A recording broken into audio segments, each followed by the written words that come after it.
Recently, with rising COVID-19 cases, there have been several reports on faulty tests as well as delay in testing of COVID-19 samples.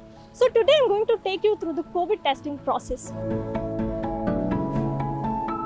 So what happens after your swab is collected? How is the RT-PCR test done? And what kind of procedures are followed? Let's find out.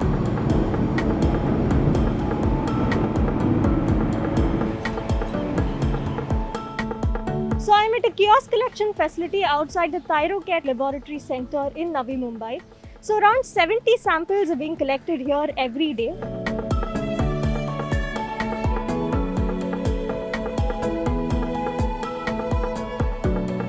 He packs the samples in triple layer packaging. One is Ziploc pouch, then chiller box. We are provided a chiller box so that cold chain also maintained. So from the collection time to sample reaches at the laboratory, the temperature is less than 4 degrees Celsius. This particular laboratory claims that they deliver the RT-PCR results in 24 hours. So if my sample is collected at 12 pm, this is actually taken to the laboratory at 6 pm. So now we'll go inside and check how the RT-PCR process is done.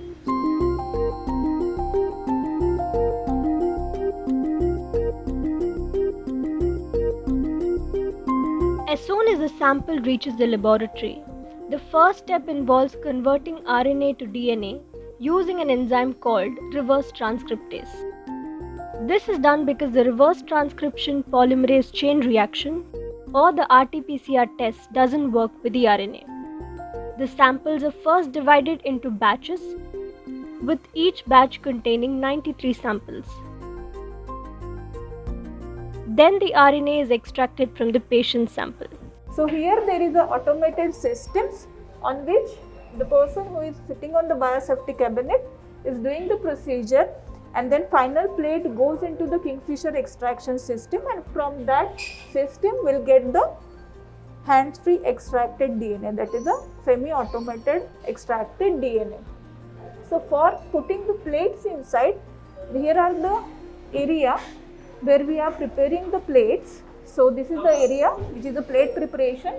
So here people are preparing the plate as per the requirement of that particular day's batches, and then it goes to the extraction room basically. So once we have RNA into our hand, which is in the plates, that plate goes into the another area called is a DNA RNA addition room, where master mix of the kit is getting added to the RNA.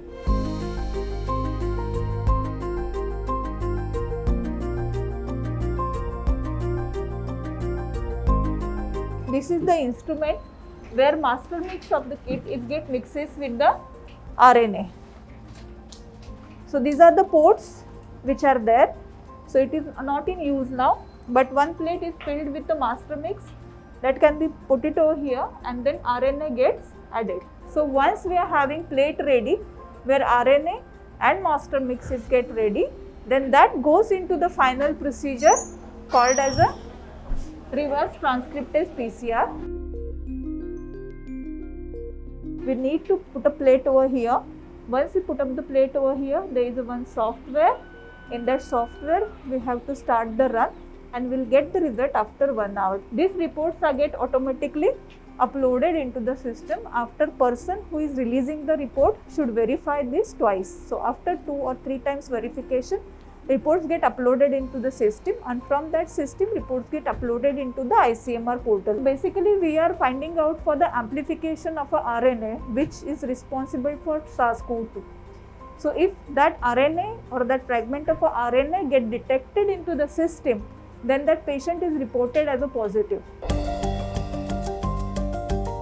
While the test report is ready to be given to the patient after the RT-PCR test, there is an additional data entry procedure where the laboratories have to provide information to the ICMR about the patient and the clinical procedure. This takes another 15 minutes. The laboratory claims they can release 1,000 samples per hour if all their RT-PCR machines run simultaneously. Around 30 technicians are required to work in one shift, and it takes 5 to 6 hours for one test cycle to complete if there aren't any technical faults. However, with the COVID crisis deepening, shortage of technicians for swab collection is a major problem the laboratories face. They have genuine reasons. Some of them are falling ill also, and some of them are literally scared. So the availability of the technician has become really big challenge.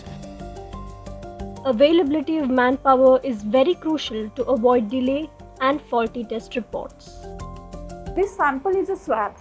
Okay, when I say it is a swab, so it's totally depending on the person who is collecting the swab. Okay, so if someone has not collected the swab properly, in that case there are chances that it may come negative. Second thing, you need to take care of a transportation. As I told you right now that because of there are pre-analytical delays in the system, and that may be the reason because we don't know what VTM gives you better judgment of the positivity. So how much time it is in the transit.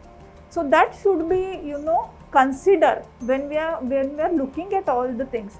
If you had seen already, we are having everything automated. So there is a less hands-off or human error in the system.